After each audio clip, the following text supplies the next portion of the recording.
Hello and welcome to Counterpressed on The Ringer and Spotify. I'm in the studio with Jessy Humphreys and Gilly Flaherty. On today's show, we talk through a huge weekend in the WSL title race as Manchester United and Chelsea share the points at Lee Sports Village, while Arsenal lose to Manchester City and now find themselves 5 points behind Chelsea. We'll also answer some of your listener questions about teams further down the table. Morning, everyone. Good morning. Good morning. How are we? Jill, I know you've not been very well. Sniff, sniff for the full experience. But you're feeling a bit better today? Yeah, I think, listen, it's obviously at school and so germs. It's germ city there. So I was meant to work yesterday and I've got a big couple of weeks coming up, so I just needed to just rest really and just enjoy having a Sunday off, which is quite rare, you know. Jill is going to be doing Champions League next couple of weeks. Exciting. Got the Disney call up, didn't I? Get the Disney. Where was your Disney Instagram post, Gilly? Everyone's meant to be posting of themselves at Disneyland, and where was yours? Did they? There were a couple of people did, yeah. I've not been though.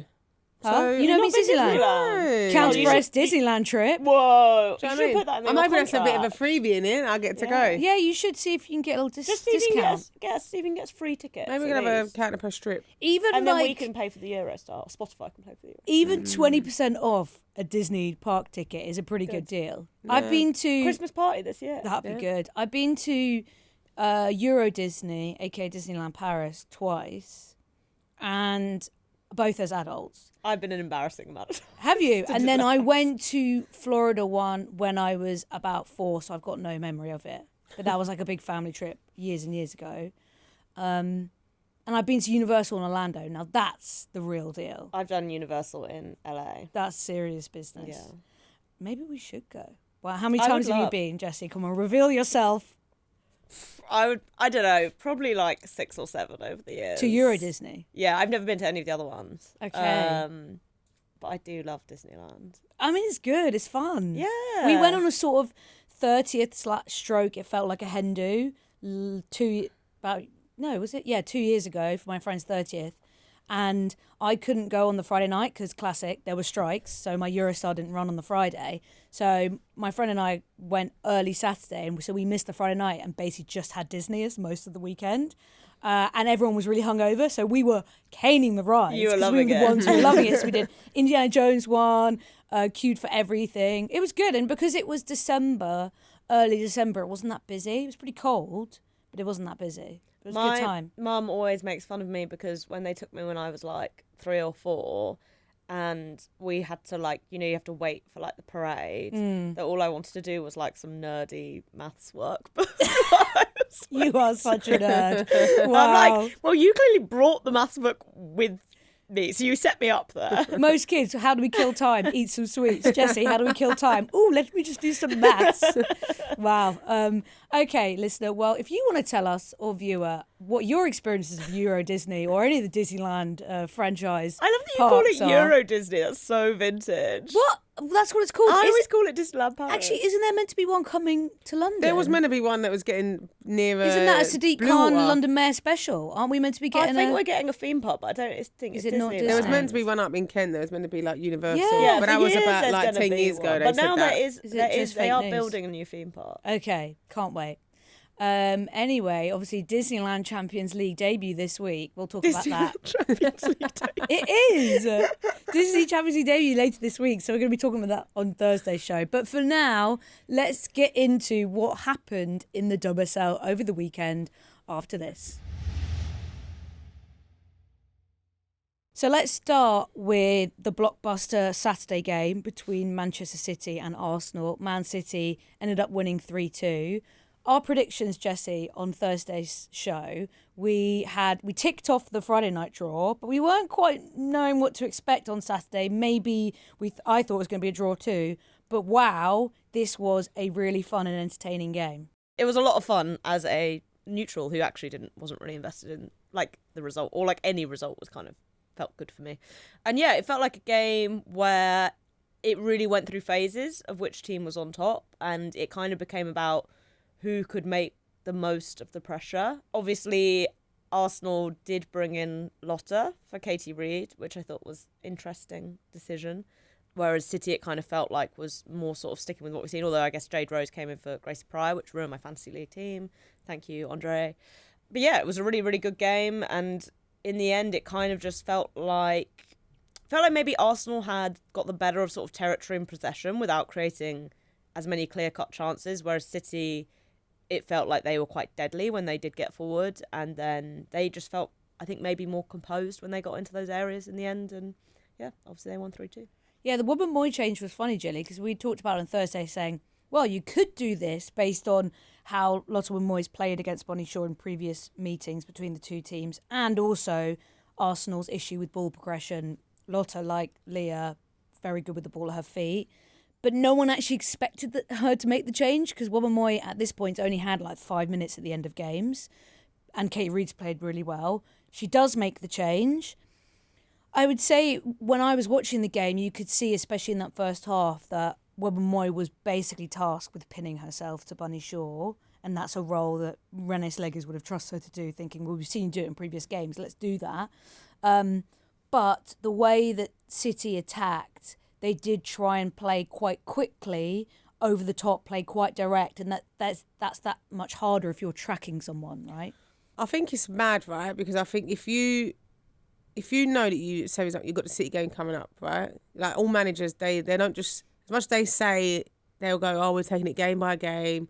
You're going to know that you've got the City, right? So if you're feeling, oh, do you know what? Potentially, I'm going to put Lotta in there.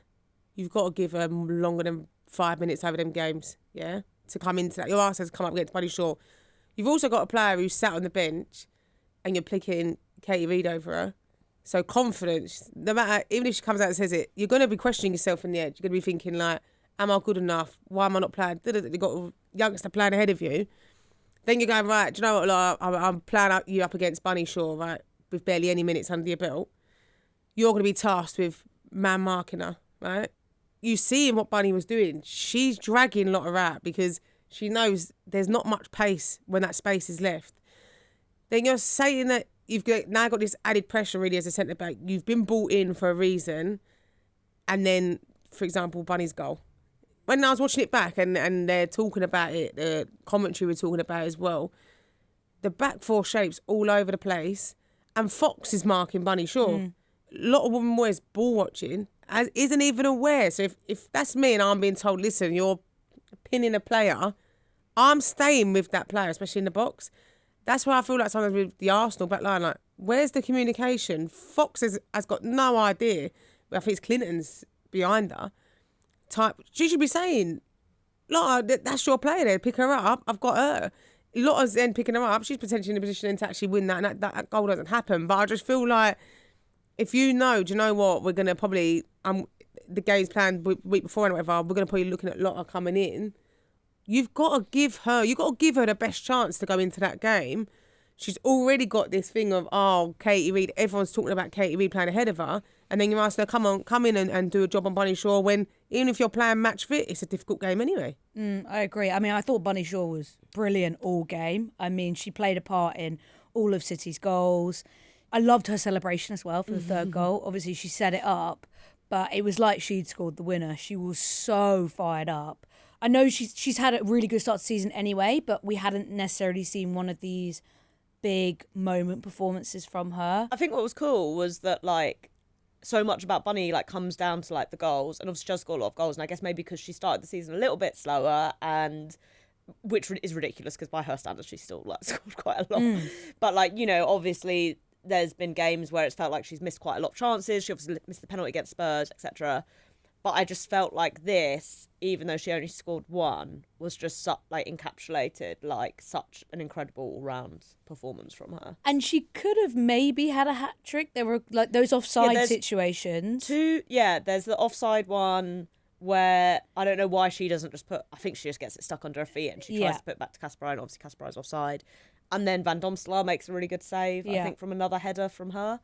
But like obviously, there's the header she scores, and I mean, talk about ball watching. Caitlin Ford on that goal, like I don't know what she's doing or where she thinks Kirsten Kasperai is, but it's crazy the way she's just like left in total no man's land. Arsenal set-piece defending in general in this game, they didn't look organised at all, and I don't know if that's a Van Domselaar communication element. Sometimes she looks a bit weak, sometimes coming for crosses, or if she's got players marking her, which is a huge challenge for a goalkeeper, and we talk about it a lot in the game in general, but she doesn't look super comfortable in those positions. And then you've got a lot of dominant players in the air when it comes to City. So I think Arsenal looked nervy in all those situations, and City probably could have scored from a couple of them. But focus on City a little bit before we kind of talk again about Arsenal's issues.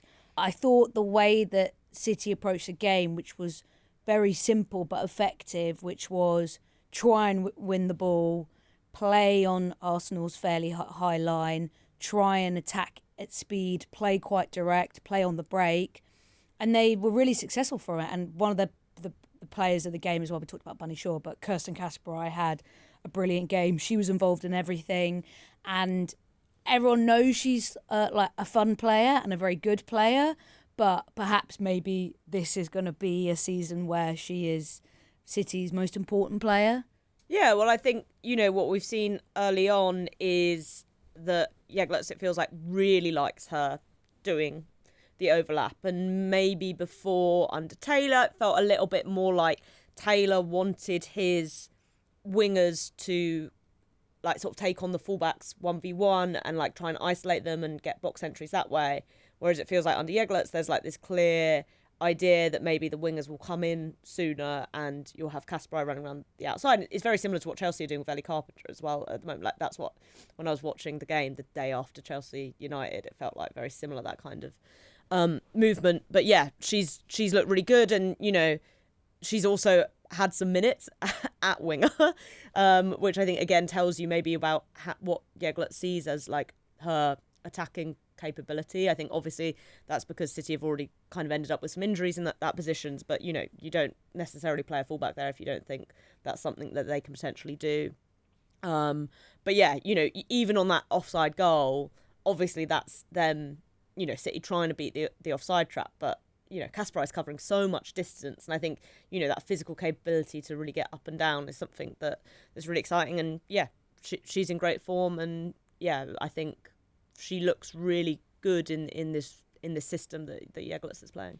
Another person I think also looks really good in this system is Alba Fugino. She played the pass over the top that then gets to Bunny. Then Bunny plays in Iman Bini, who to get the winner. I think she's looked so good, and I think she's so important to how City want to play, because she started the season injured, and we didn't see her in that first game against Chelsea. But last season under Taylor, I think it took a while for her to find her feet. A lot of people, he put a lot of trust in her, played her a lot, but I didn't quite see it yet. Whereas I think she started the season really well, and she wants to play on the front foot. She wants to get high, and I just think she's such an all-round attacking player for me, Jill. Yeah, and I feel like with players who come over to the WSL, it's really hard for a player, I think, to come and have an impact straight away. I think normally you're seeing it normally takes a full season anyway in our league to just really adapt to it and adapt to the speed. But yeah, I feel like you see her really grow into it as well. And I think even the likes of Kasperai, like last season, I feel like a completely different player to this season. I feel she was obviously a lot more reserved last year. And that's what I feel is with the more depth that City can have. Obviously, you're looking obviously even in regards to like Hemp still being out and that, like other players are needing to step up to that and have that bit of fluidity in them as well. I think with Chelsea you see that where they're not rigid at all. People will rotate, and I think City doing that as well allows other players, especially their fullbacks, to join in. Just scroll down my notes as well, and I wrote down, talk about Arsenal bad defending. The fact that Steph Catley, instead of going to engage Iman Bini and block that shot, she does the thing that frustrates me so much, where it's just stand where I am but put my hands behind my back and not concede a handball and a penalty. Whereas how many yards out was Bini? I don't know, 10, 12? You got to go and engage her. You're giving her about 3-4 yards of space where she can take time, take a touch, pick her shot.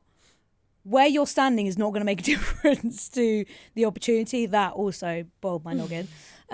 But something that boiled lots of people's noggin that we're going to have to talk about is Chloe Kelly badge tap. Not when she got the equaliser, which obviously if you're Chloe Kelly, and we know that she loves to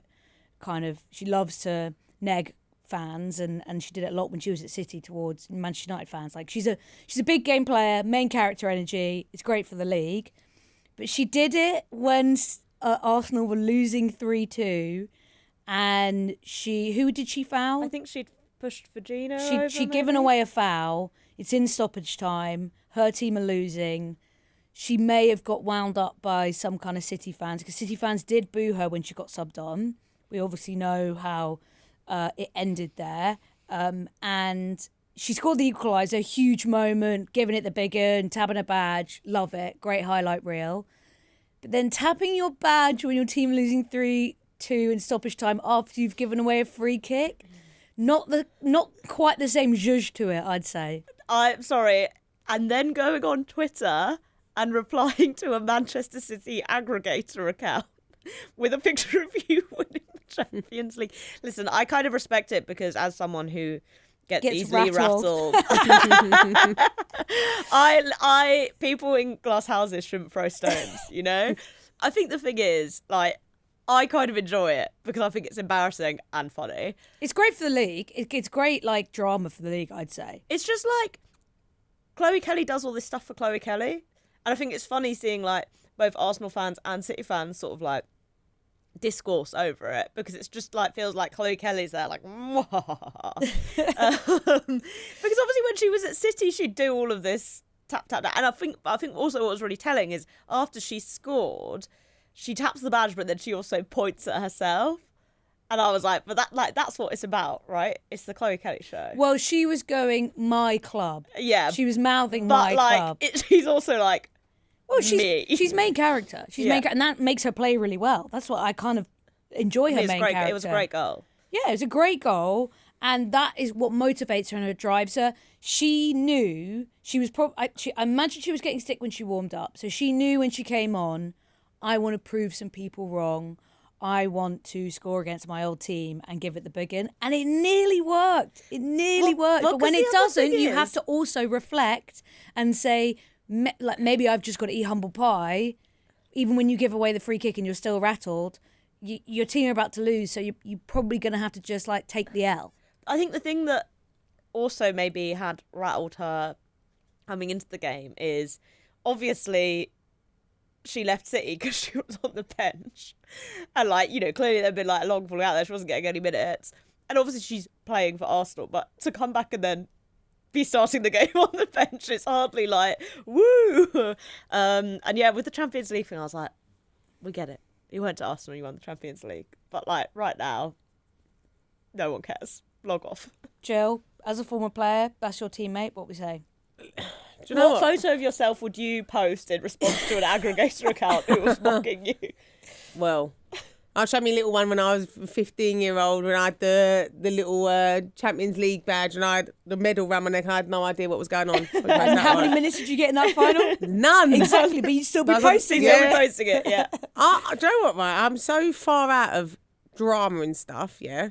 I thought Chloe Kelly, like, I know when she left, I thought her beef was with, like, Taylor. I didn't expect her to, like, when she's getting booed by City fans. So I thought she left quite, like, nicely. I think there's a lot of City fans that felt like there was a deal that worked for everyone. She wasn't getting played under Taylor. She wasn't happy.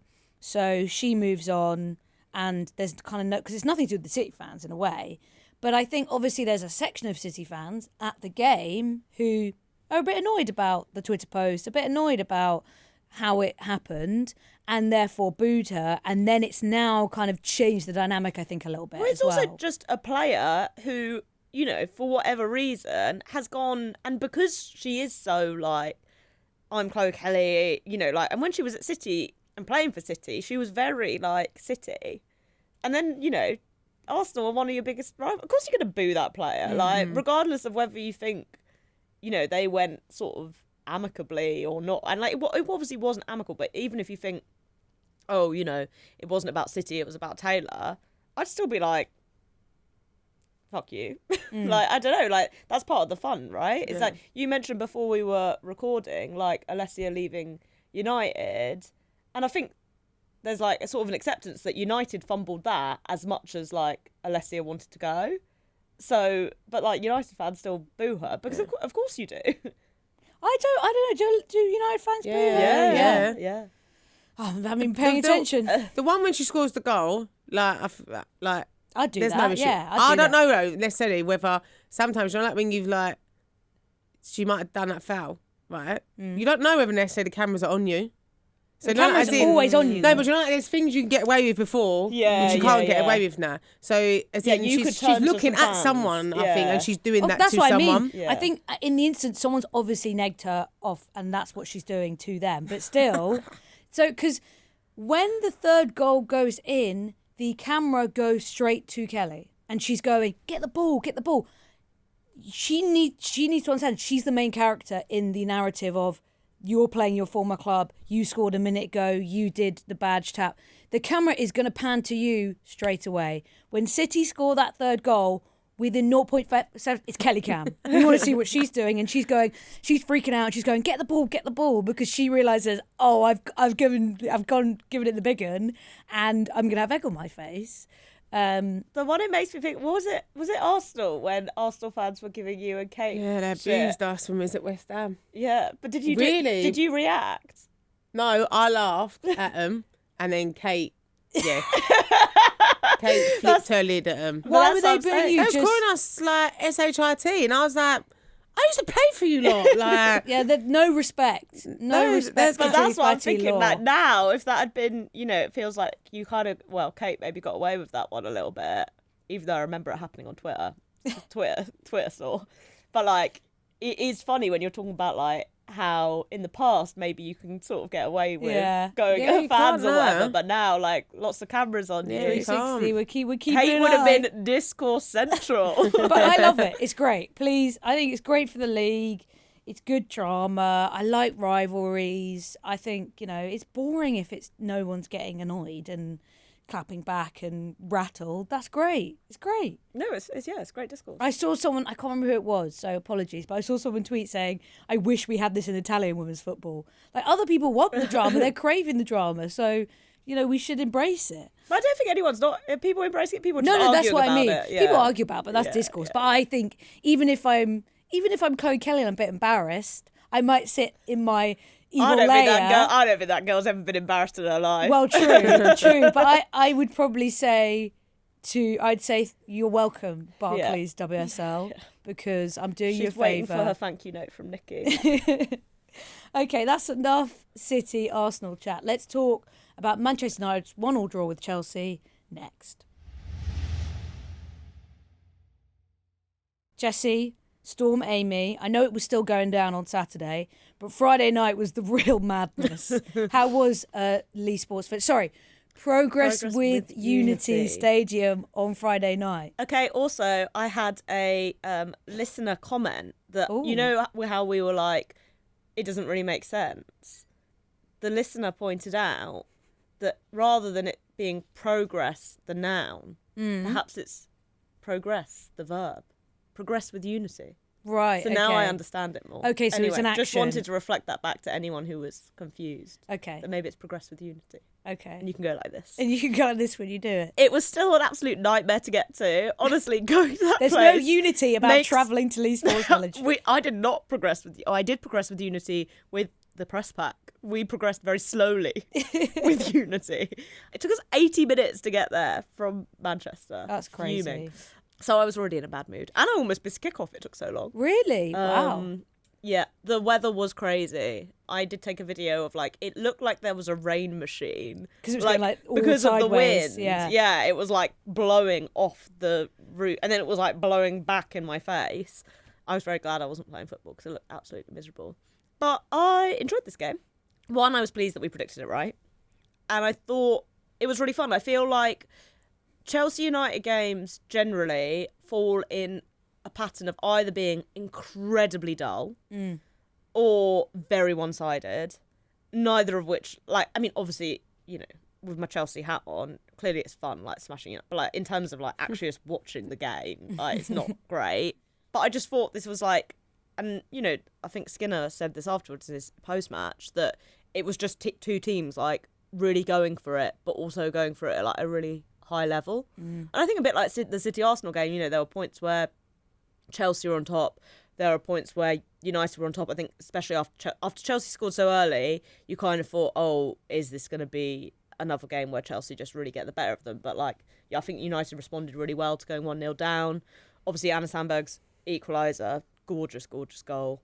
And then I think in the second half, Chelsea did sort of tighten stuff up a lot. Sonia talked a lot about changing their press a little bit at half time, and I think they were more effective, and they probably will feel like they should have won it. And I think before the game, given Chelsea's performances, they probably felt like a draw would be a decent result to take, given the level they've been playing at. I think after the game, maybe they feel a little bit disappointed not to take all 3 points, but I think from a performance perspective, it was probably Chelsea's best performance of the season.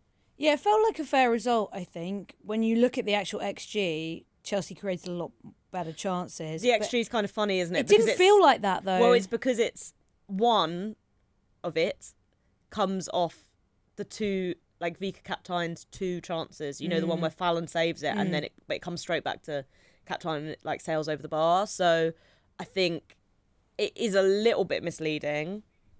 But at the same time, I do think Chelsea, you know, the initial Kaptein shot, and then there's the Aggie Beaver-Jones one as well. So I think, Chelsea had 3 really good chances in the first half and obviously only scored 1. And I think there was a lot they were pushing late on in the second half when Sonia made all those changes.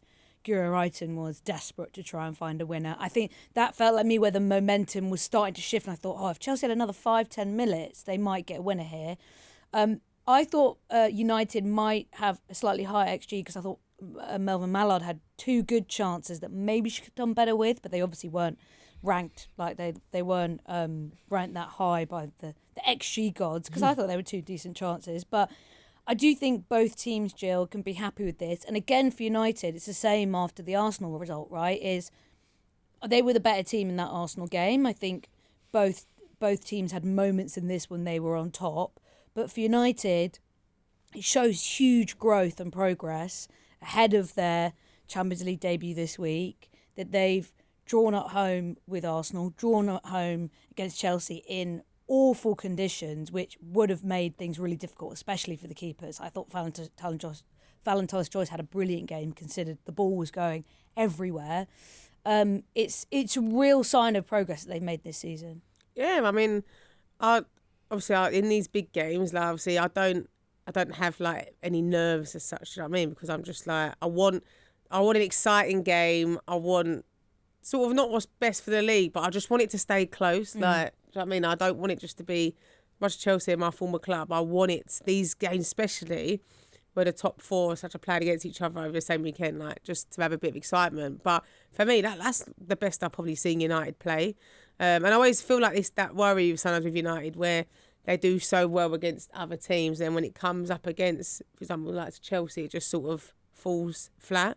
But what was positive, I think, was that even after the game, like Jess Park done her interview, and she's just like, we're gutted really with the point, because we felt we could have gone on to go and win it, and we could have got something like more from the game. Whereas in hindsight, a couple of years ago, that might have been a bit like, we done really well to get a point.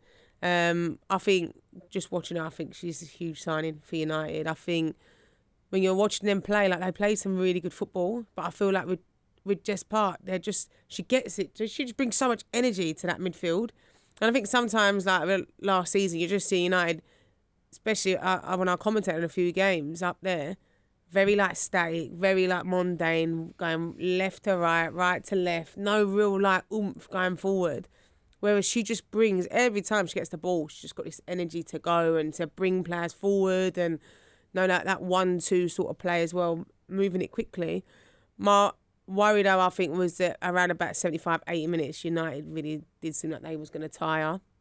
And I think then you just see Chelsea then sort of... Well, the depth that Chelsea can tap into in that bench, the subs that Bonpastor makes, Reiten coming on, Nuskin coming on, Kerr coming on, the big guns were coming on, and United just don't have that same squad depth, and those 10 minutes could have been where they lost the game. Yeah, and that's what I feel. That's the thing I think that they need to be mindful of going forward, is that them, when you do have it, and when people talk about having that bigger squad as such, it is when you come into them games, that 75, 80 minutes, you're either then holding on really to try and keep it as a point, or you're then Chelsea were going, right, sub, because we want to go and win it. And they've done really well to hold on then, United, because I think Chelsea could have, if they took maybe a couple of chances towards the end, it could have been a different story, and United could have been coming away with nothing. But I was really impressed by how they played. Yeah, there are a few players United have got coming back from injury as well, so that might hopefully add a little bit more. Jessy, I don't know if you would have seen this. You mentioned Sonia talking afterwards about wanting to push them higher, make their press a bit more aggressive.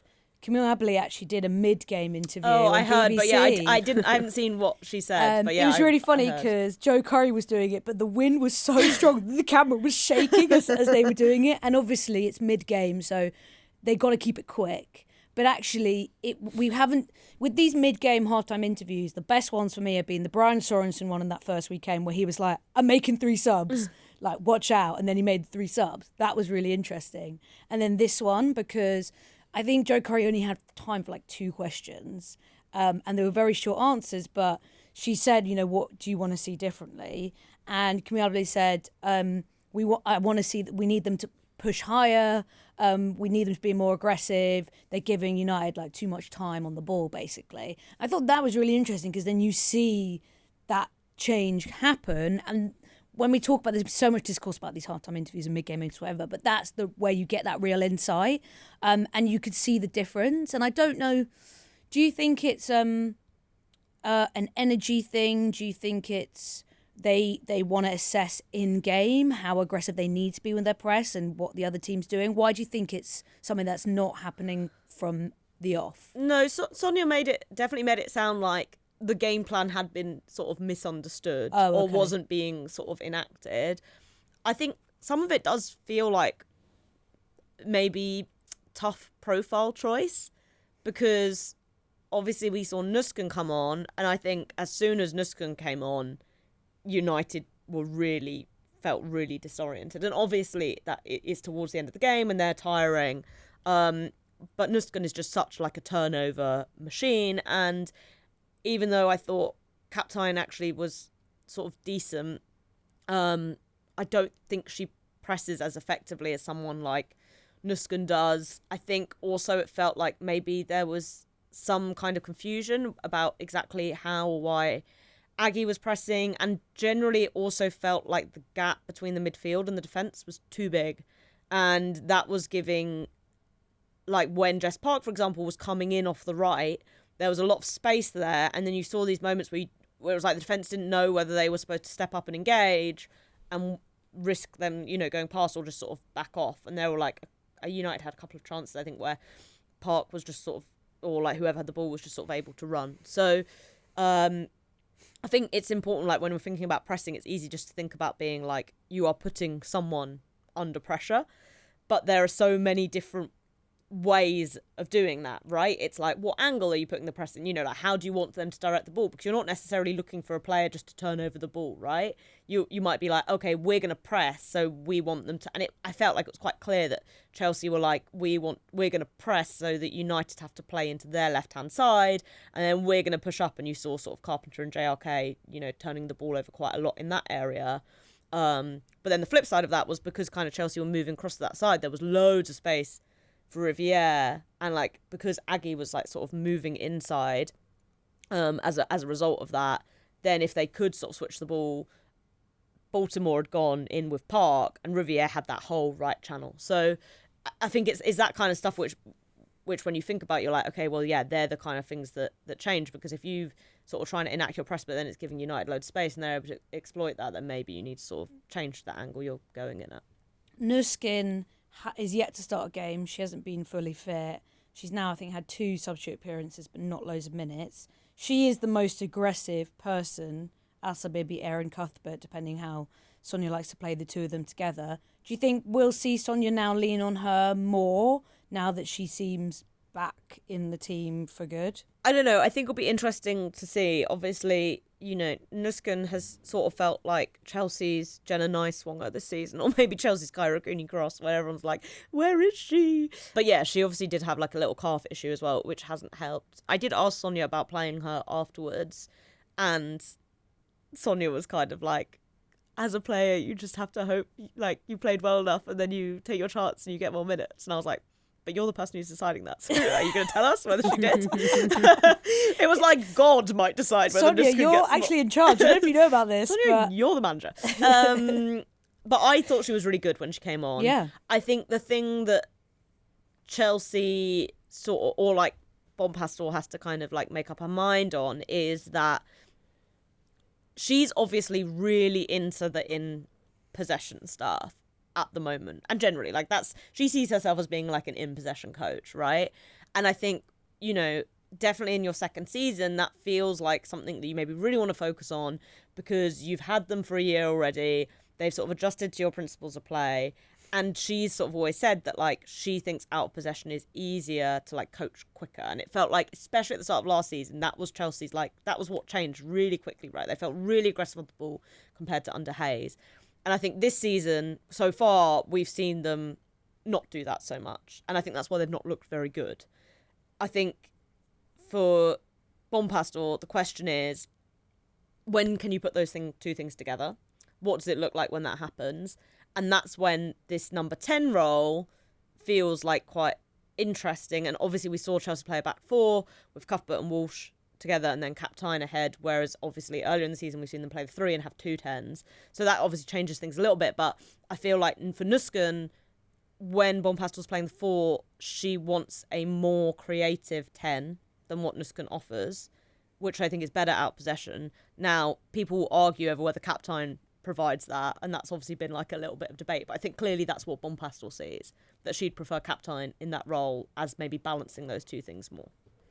It wouldn't be right if I didn't ask you, because it's been the discourse all season. Back four in this game, but it was quite fluid in the way that people kind of moved across. So it wasn't wasn't like what you'd see traditionally with like a static back four, but it wasn't as clear as what they play on a back three. But the fact that Baltimore was pushing so high meant that everyone had to come across, and kind of Carpenter was then kind of slotted into a bit of a back three anyway. But what's the latest on discourse on that? Because it's the season-long debate. Yeah, but I think also, but this is what, and I mean, guess maybe this is what Bompastor would say, is like, and this would be like a classic Emma Hayes thing as well, right? Which is like, kind of like, formations aren't real. Or like, you're going to see you're going to ask for different things in different phases. And obviously there are points where we saw Carpenter push up. Obviously there are points where we saw Baltimore push up. I don't know. I think it's interesting to see the fact that it's changing a lot, and it feels very like sort of game plan dependent. And again, this is something that sort of Bompastor said all along, is like wanting the team to be kind of unpredictable and be able to do different systems in different moments. This is where like the early season stuff feels, to me, kind of complicated to analyse. And I mean this for all teams, not just Chelsea, because you kind of, I think, have to take risks at this point in the season. And I would say, like, actually, it's something I think a lot about Arsenal and Renee. You have to take risks at this point in the season, and maybe they pay off, maybe they don't, maybe you get away with them, maybe you don't. But sometimes you have to kind of put your eggs in that basket with the hope that you'll have tasty eggs by the end of the season. Yum, yum, yum. Yeah. Rather than not doing that and then looking at your basket when you maybe need to, like... And it's a basket full of rotten eggs, Gilly. Exactly. Exactly. So I think that's kind of what it feels like we're seeing with Chelsea at the moment. And trying lots of different things in the hope that by the time it gets to the games that really matter, like, everyone will be really well drilled to do a lot of different things. And the discourse will be Renee not maybe mixing it up for those games against West Ham and Lionesses, where you can maybe take a few risks, and then when it comes to crunch time and you're throwing in Lotte Moy cold, where are we going? But I would also say, in favour of Renee, is that I feel like she's tried quite a lot of different attacking combinations.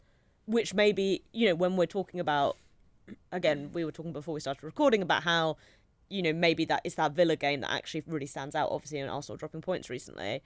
But, you know, that's a game where it feels like Arsenal didn't make the most of their chances, or weren't as fluid in an attacking sense as you would hope they would be.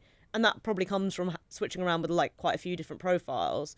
But if in March, and this is the risk, like, maybe there's nothing for Arsenal to play for in March, but, like, if in March, then they look really good and say they've had a key injury to someone, but like other players have come in and are ready to perform, which is something Chelsea have really benefited from in the past, you're saying, well, it was really good that Renee tried loads of different attacking combinations in September. Yeah, and in Arsenal's case, we saw Mariner play at 10 at the weekend, and then Pullover and Little as this kind of double pivot. Jill, how hard is it as a player to react to the fluidity that Sonia Bonpastor is always kind of asking of her team, to take on all that information when the formation, the style, the game plan is differing quite a lot based on the opponent? That must be really hard to take on all that information. Yeah, because it's even hard, not even just in game, but it's hard when you're prepping the week before, because it's sort of like, I know obviously talking about time at West Ham, but like you'd go into like the manager's office and there'd be like a board and it'd be like, right, this is how we think they're going to play. Then you train, like you say, all week, and it'd be like, right, this is what we think they're going to play. They could do this as well. And then you've got really like, say you got your starting 11 as such, practicing it, and you're coming up against the other players in your team who ain't playing to do them jobs. They're not going to do the jobs the same as what you're coming up against the likes of Chelsea. Do you know what I mean? So they're not going to make the same runs, or they're not going to be that level of player.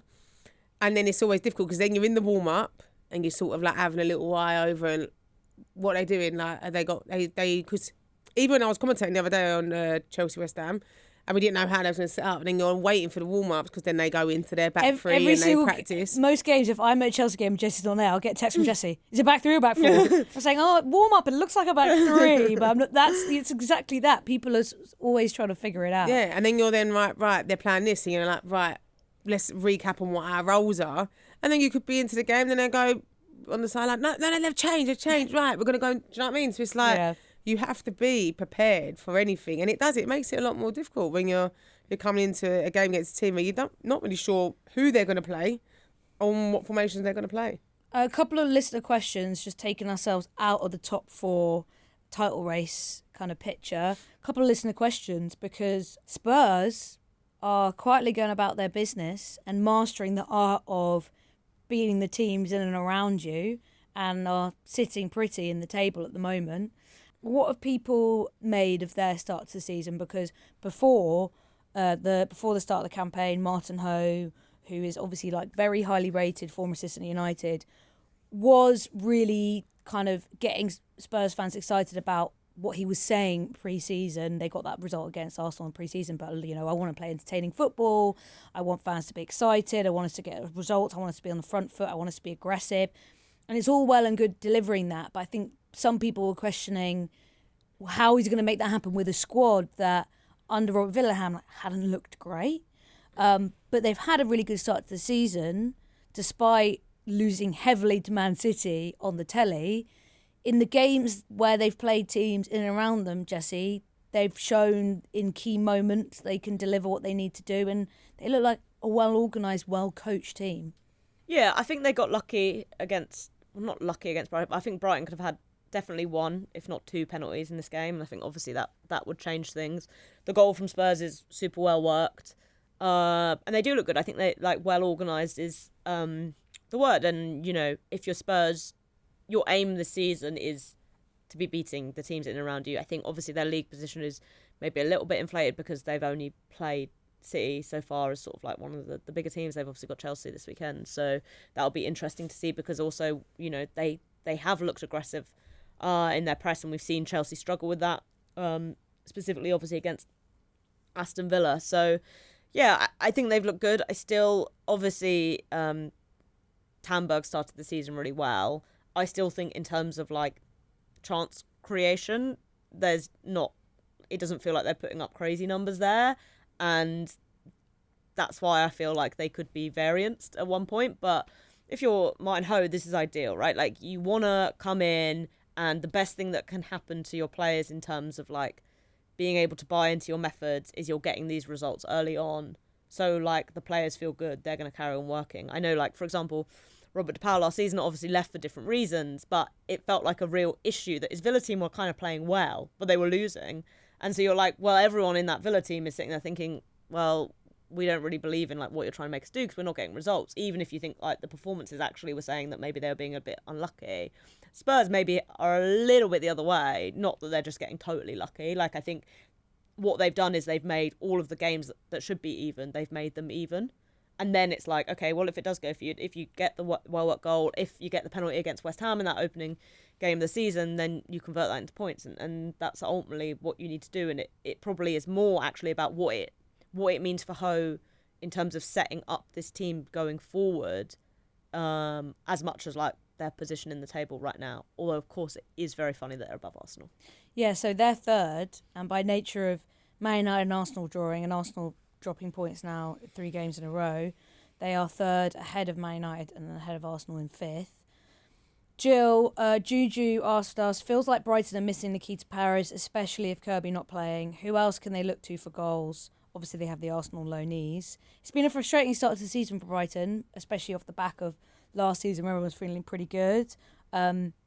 Not having Kirby fully fit is a big loss, but also Nikita Paris had such a good season last season, now London Sea Lionesses. Michelle Adjaman's actually started the season quite well, given that she didn't play loads of minutes during her time there last season. But it does feel like they're just missing that attacking spark, that finisher that they need if they are creating.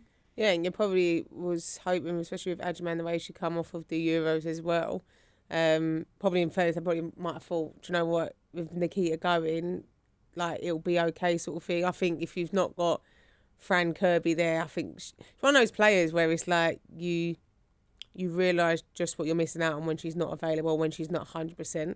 And I think it's probably a bit similar in regards to Paris with Olivia Smith with Liverpool, is that then you're looking at Liverpool as well in regards to their creation. They're missing so much because I think they relied heavily on Smith to either create a chance for someone else or to put the ball in the back of her net herself. So, yeah, I think obviously with Brighton it's frustrating, but I just think it just shows then in regards to the signings and that you make, and that you have to constantly keep strengthening, and especially if players are going, then you need to obviously bring in those reinforcements as well, especially with Paris going. But I think obviously Paris going and obviously Kirby, it's like that you're missing a lot. You're missing a lot of creation. I mean, Kirby played first 4 games of the season. She got a goal and an assist.